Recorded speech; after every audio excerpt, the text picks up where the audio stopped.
পিরোজপুরের ইন্দুরকানের বালিপাড়া ইউনিয়নের পশ্চিম বালিপাড়া গ্রামে ৩রা আগস্ট সকাল ৮টার দিকে মাদক সেবনে নিষেধ করায় আব্দুল হাই খান নামে এক ব্যবসায়ীর পা ভেঙে দিয়েছে চিহ্নিত মাদকসেবীরা। ভুক্তভোগী ওই সময় জসিম খান ও রাকিব সেফাইকে রাস্তায় বসে মাদক সেবন করতে দেখেন। সাহস করে নিষেধ করছিলেন, কিন্তু তার জবাবে তিনি কি পেলেন? জসিম ও রাকিব উত্তেজিত হয়ে হাতুড়ি ও লোহার রড দিয়ে তার 2 পা ভেঙে দেন, মাথায় আঘাত করেন, শরীর জুড়ে করে দেন ভয়াবহ জখম। তাকে প্রথমে উপজেলা হাসপাতালে নেওয়া হয়, পরে খুলনা মেডিকেলে পাঠানো হয় উন্নত চিকিৎসার জন্য। এ বিষয়ে জানতে অভিযুক্ত জসিম ও রাকিব তাদের মুঠোফোনে কল দিলে বন্ধ পাওয়া যায়। ইন্দুরকানী থানার ওসি মোহাম্মদ মারুফ হোসেন জানিয়েছেন, অভিযোগ পেলে তদন্ত করে ব্যবস্থা নেওয়া হবে। হসপিটালে আসে অভিযোগ দিলে আপনি ব্যবস্থা নেবেন, তাই তো?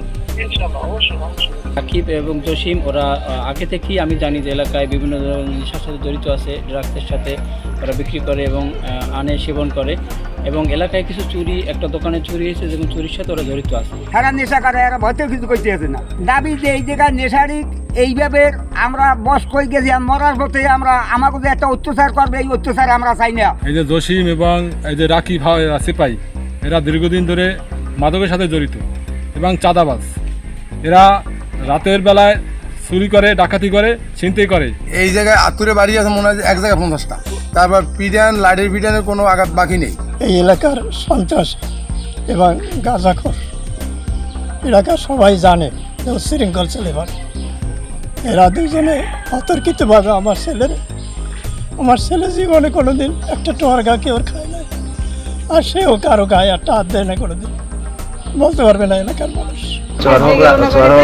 চৌকিদারের বিড়ির শখ লাগলো মশারে ফালাদার বাড়ি, মশারে ফালাদারও ছিল ওনার বাড়ির সামনে বসেই আমাকে আতুর দিয়া বাইরেছে, একজনে আতুর আর একজনে গড়াইন কষা। তো আমি প্রতিদিন সকালে যাই, নিয়ম অনুযায়ী ওরা জানে ব্যায়াম করতে যাই, যার জন্য প্ল্যান করে ওখানে ছিল।